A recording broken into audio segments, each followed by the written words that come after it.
નમસ્કાર ખેડૂત મિત્રો, ઓનલી ખેડૂત હેલ્પમાં આપનું સ્વાગત છે।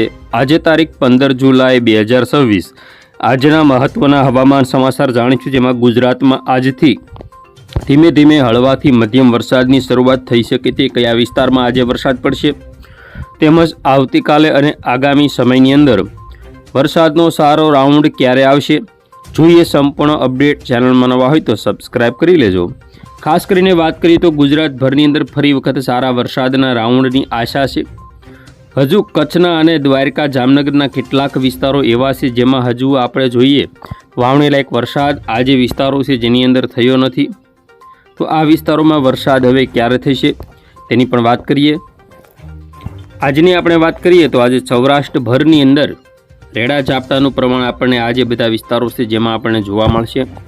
વિગતે વાત કરીએ તો સૌરાષ્ટ્રના જે વિસ્તારો છે જેમાં માંગરોળ પંથકના કેટલાક વિસ્તારો હોય, વેરાવળ, કોડીનાર, રાજુલા, મહુવા, બગદાણા, પાલીતાણા, તળાજા, ભાવનગર, અમરેલી, જેતપુર, ઉપલેટા, જૂનાગઢ સાઈડના વિસ્તારો હોય, તેમજ જે અમરેલીથી જેતપુરનો જે પટ્ટો છે પાલીતાણા ભાવનગર સુધીનો, લાલપુર, જામનગર, રાજકોટ, કથીવદર, આ બધા જે વિસ્તારો છે।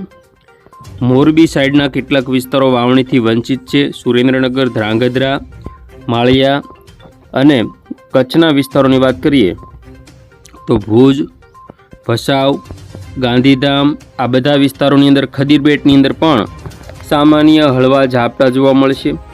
ઉત્તર ગુજરાતમાં થરાદ આજુબાજુ ક્યાંક સામાન્ય ઝાપટા જોવા મળશે।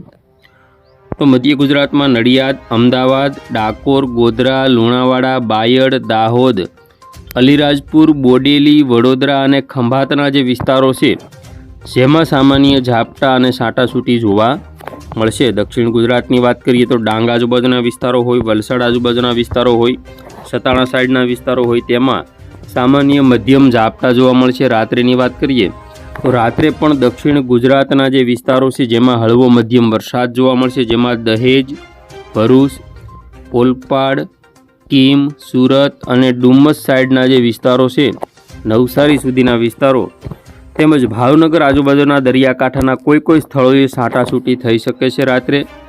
વાત કરીએ આવતીકાલે 16 તારીખની અપડેટ, જેમાં 16 તારીખે પણ બપોર પછી ગુજરાતના સૌરાષ્ટ્રના વિસ્તારોમાં વાદળછાયા વાતાવરણ વચ્ચે પોરબંદર જિલ્લો, રાજકોટ જિલ્લો, જામનગર જિલ્લો, બોટાદ, જૂનાગઢ, ભાવનગર, અમરેલી અને ગીર સોમનાથના થોડા ઘણા વિસ્તારો હોય જેમાં સામાન્ય છાંટાછૂટી થાય। ખાસ જે આ જે વિસ્તારો છે જેની અંદર વધારે રેડા ઝાપટાનું પ્રમાણ રહેશે, જેમાં આપણે વિગતે ચર્ચા કરીએ તો તલાલા, માંગરોળ, કેશોદ, મેંદરડા, વિસાવદર, બગસરા, ધારી, સાવરકુંડલા, ખાંભા, રાજુલા, મહુવા, તળાજા, પાલીતાણા, ગારિયાધાર, જામવાલા, જૂનાગઢ સાઈડના વિસ્તારો હોય, ઉના, કોડીનાર અને જાફરાબાદના વિસ્તારો હોય તેનો પણ સમાવેશ થાય છે। દક્ષિણ ગુજરાતની વાત કરીએ તો વાપી, ખાડોલી, કપરાડા, વાની, નવસારી, ડાંગ, આ જે બધા વિસ્તારો છે જેમાં હળવો મધ્યમ વરસાદ આપણને જોવા મળશે। દાહોદ, ગોધરા સાઈડના વિસ્તારો હોય તેમાં પણ વરસાદ જોવા મળશે। 17-18 તારીખની વાત કરીએ જેમાં 17 તારીખે પણ જે વિસ્તારો છે સૌરાષ્ટ્રના, મધ્ય ગુજરાતના અને દક્ષિણ ગુજરાતની અંદર રેડા ઝાપટાથી મધ્યમ ભારે વરસાદનું પ્રમાણ થઈ શકે। 18 તારીખની વાત કરીએ તો દક્ષિણ ગુજરાતમાં વધારે તીવ્રતા સાથે વરસાદ જોવા મળશે। દહેજ, ભરૂચ, રાજપીપળા, ડેડિયાપાડા, તાપી, નવાપુર, નવસારી, સુરત, વલસાડ, વાપી, ખાડોલી, કપરાડા, વાની, આ બધા વિસ્તારોની અંદર વરસાદ જોવા મળશે। 19 તારીખના રવિવારની વાત કરીએ જેમાં પણ દક્ષિણ ગુજરાતના તમામ જિલ્લાઓમાં વરસાદની સંભાવના ગણી શકાય। 20-21 તારીખની અંદર પણ દક્ષિણ ગુજરાતના જે ભાગો છે જેમાં તીવ્રતા ખૂબ જ વધી શકે છે। વાત કરીએ બંગાળની ખાડીની જે સિસ્ટમ છે આગામી 20-21 આજુબાજુ બનવાની છે, ત્યારે એક નવી સિસ્ટમ પણ હશે। આ બંને સિસ્ટમો જો ગુજરાત ઉપર આવે તો આગામી 25-26 તારીખમાં યુરોપિયન મોડેલ અનુસાર ભારે વરસાદ પડી શકે। ધીમે ધીમે આપ જોઈ શકો સિસ્ટમ આગળ વધી રહી છે। તે સિસ્ટમ આવનાર તારીખ 28-29 સુધીની અંદર ગુજરાતમાં પહોંચે અને ગુજરાતભરની અંદર સારો વરસાદ પડે તેવું યુરોપિયન મોડેલ દર્શાવી રહ્યું છે। GFS મોડલની વાત કરીએ જે દેશ માટે લોકપ્રિય મોડલ ગણી શકાય।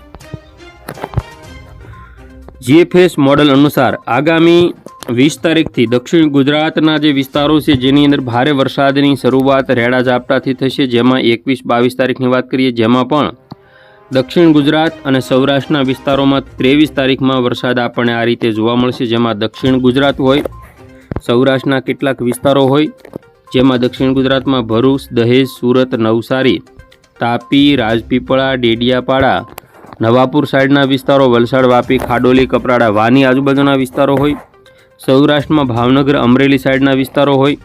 24 તારીખની વાત કરીએ, જેમાં સૌથી વધારે વરસાદ ઉત્તર ગુજરાતની અંદર જોવા મળશે, જેમાં ખાસ કરીને રાધનપુર, પાટણ, ઈડર, ડુંગરપુર, સાગબારા, ઋષભદેવ, આબુ રોડ, પાલનપુર, ડીસા, ધાનેરા, થરાદ, આ જે બધા વિસ્તારો છે, ગાંધીનગર, અમદાવાદ, લુણાવાડા, ગોધરા, દાહોદ, બોટાદ, ભાવનગર અને મહુવાના વિસ્તારો, ભરૂચ, સુરત, વલસાડ, નવસારી, ડાંગ, તાપીના જે આ વિસ્તારો છે, આ બધા વિસ્તારોમાં ભારે વરસાદનું એલર્ટ ગણી શકાય, કારણ કે હવે સિસ્ટમ ધીમે ધીમે ગુજરાતની નજીક આવી રહી છે. જીએફએસ મોડલવાળી સિસ્ટમ, જીએફએસ મોડલ અનુસાર આગળ વધે તો મહુવા, મહેસાણા, અમદાવાદ, ડુંગરપુર, મોડાસા, આ બધા વિસ્તારોમાં ભારે વરસાદ જોવા મળશે. શનિવારે 25 તારીખે વહેલી સવારે ઉત્તર ગુજરાત અને કચ્છની અંદર ફરી ભારે વરસાદ પડવાની શક્યતાઓ ગણી શકાય. વાત કરીએ આગામી સમયની અંદર 26 તારીખની અપડેટ, જેમાં 26-27 તારીખથી આ જે સિસ્ટમ ગુજરાત ઉપર આવે તો ગુજરાતભરની અંદર સારો વરસાદ રહેશે. અલ નીનોની અસર તળે ક્યાં વરસાદ કેટલો પડે તે કહેવું મુશ્કેલ છે, કારણ કે ક્યારેક ભારે વરસાદ તો ક્યારેક હળવો વરસાદ પણ ગુજરાતને લાભ મળતો રહેશે. તો આ રીતે ગુજરાતમાં વરસાદની સંભાવના છે. વાત કરીએ પવનની ઝડપ કેવી રહેશે. આજની પવનની ઝડપની વાત કરીએ તો બપોર પછી પવનની ઝડપ કચ્છની અંદર 48 થી લઈ 45 થી 48 થી 49 કિલોમીટર પ્રતિ કલાક, સૌરાષ્ટ્રમાં જામનગર, દ્વારકા, પોરબંદર, રાજકોટ, જૂનાગઢ અને વેરાવળ સુધી 45 થી 46, આ રીતે ભાવનગર સુધીના વિસ્તારો હોય, દક્ષિણ ગુજરાતના વિસ્તારો હોય, ઉત્તર ગુજરાત અને મધ્ય ગુજરાતમાં 31 થી 38 સુધીની પવનની ઝડપ રહી શકે. તો આ રીતે સૌરાષ્ટ્ર, કચ્છ, દક્ષિણ ગુજરાત ભારે પવન ફૂંકાઈ શકે. આગામી 16-17 તારીખથી પવનની ઝડપમાં ધીમે ધીમે ઘટાડો થશે, 40 આજુબાજુ જોવા મળશે. ત્યાર પછી ફરી વખત 18-19 તારીખમાં પવનની ઝડપમાં વધારો થશે, જે 50 થી લઈ 55 કિલોમીટર પ્રતિ કલાક સુધીની પવનની ઝડપ આપણને જોવા મળશે.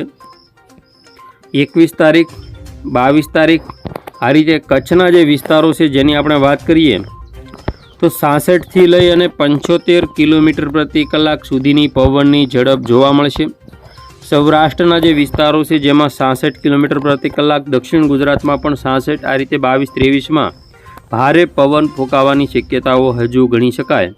તો આ રીતે ગુજરાતમાં વરસાદના આંકડાઓ કરતાં પવનની ઝડપ આ વર્ષે વધારે જોવા મળે તેવી શક્યતાઓ છે. ખેડૂત મિત્રો, આ હતા આજના મહત્ત્વના હવામાન સમાચાર.